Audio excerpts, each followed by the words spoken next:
Welcome to the Inner Revival podcast, because revival starts with you.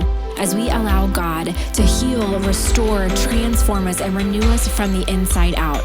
We say, Lord, have your way in us. Let your kingdom come. Let your will be done in us on earth as it is in heaven. Hi, friends. Welcome back to the Inner Revival podcast. This is Monika Kirkland, and I am so glad that you are here.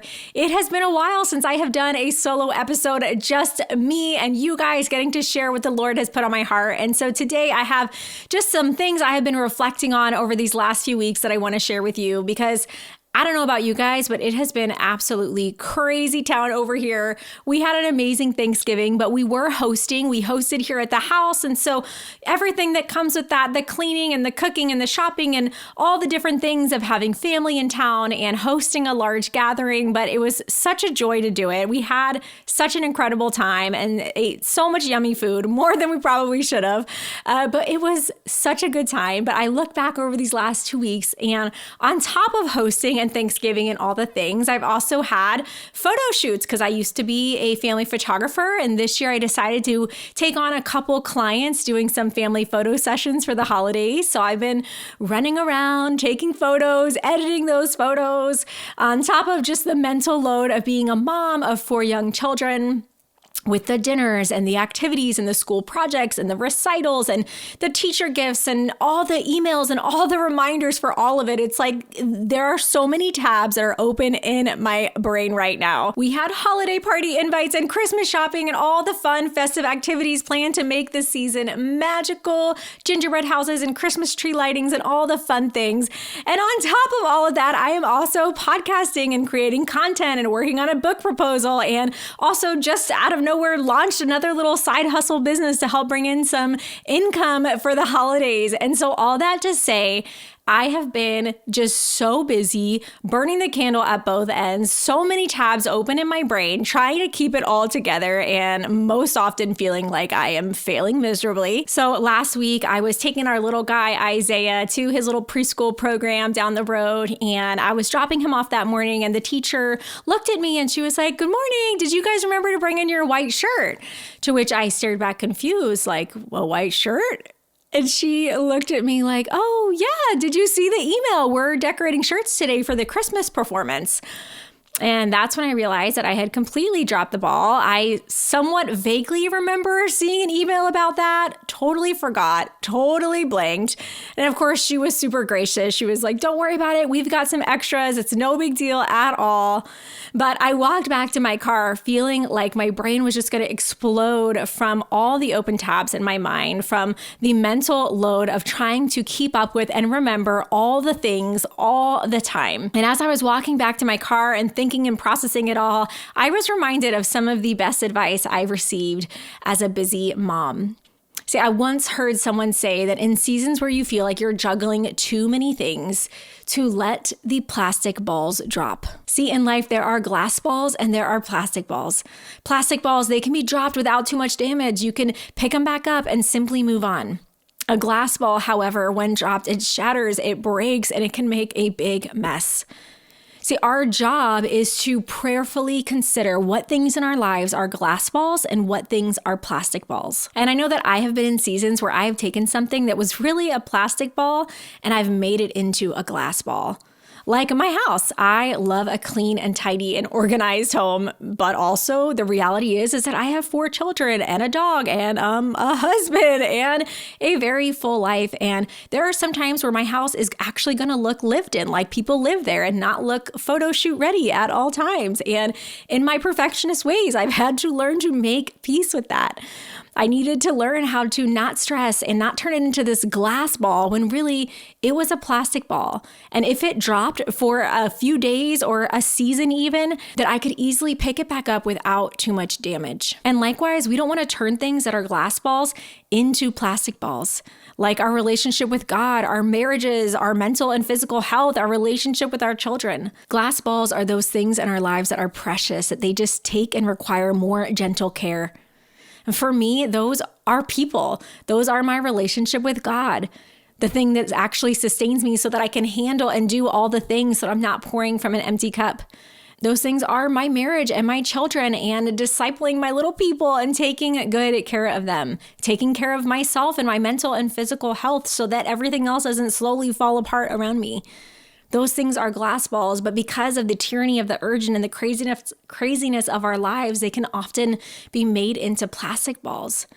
But they require care, gentle care. And so that day, as I was walking back to my car, even though I did feel bad about forgetting to bring the shirt, I realized that ultimately at the end of the day, that was a plastic ball. That was something that got dropped that did zero damage. It was fine. I was fine. It worked out okay. I didn't need to stress over it or make it into a big deal or feel like a failure. I dropped the ball and it was okay. It was a plastic ball. And so my heart and encouragement for us today is to just take some time to reflect, to pray, and to consider our lives. What things in our lives are glass balls and what are plastic balls? Or what are we juggling that we actually just need to set down altogether, even if just temporarily, so that we can find our rhythm again? And so in order to do this well, we really have to be honest with ourselves. We have to be honest with our current season, with our current capacity, and we have to understand that it's going to look different in each season. See, a mom who has her first baby who sleeps through the night is going to have a different capacity than a mom who had her first baby who has colic and is up all night crying. Or a mom that has teenage children is going to have a different season than a mom who has preschoolers. So you have to look at your season and you have to be honest with where you're at, what your capacity is, what help and support you have, and what your actual needs are in that season. And you can have the freedom to adjust accordingly.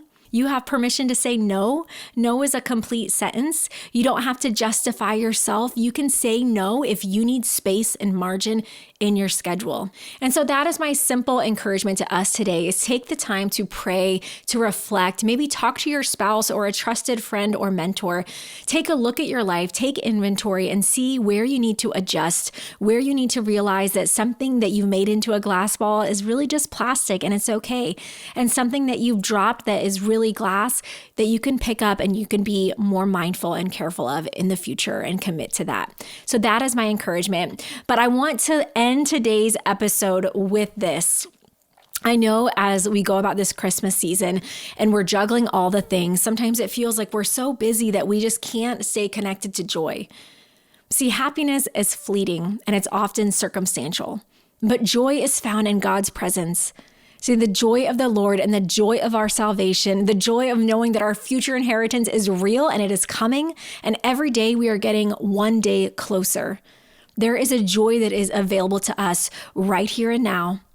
And I just pray that this Christmas season that you can encounter the joy of the Lord, that you would take little moments amidst the busyness of your everyday life to thank God for who He is, to thank Him that He is Emmanuel, God with us, that He came, that He is with us no matter what we are facing. God is good. He loves you. He sees you. He is with you. And that is the greatest gift.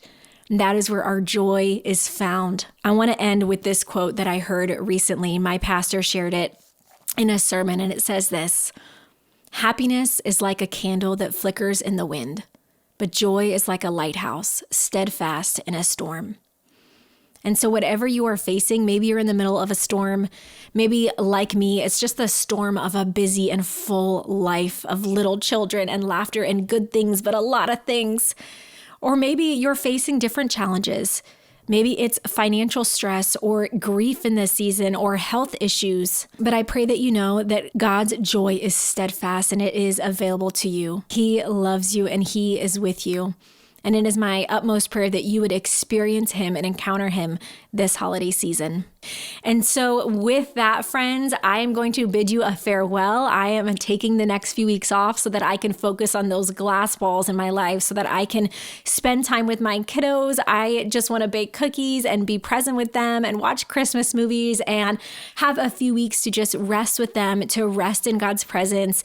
And so I am going to be taking the next 2 weeks off, and I'll be back December 30th with a new episode about the new year and your word for the year and how to approach and consider the new year. So I look forward to seeing you guys Monday, December 30th. God bless you guys. Merry Christmas. And as always, if this episode has encouraged you, please make sure to rate, review, subscribe, share with a friend, all the things. And that would mean so much to me. God bless you guys.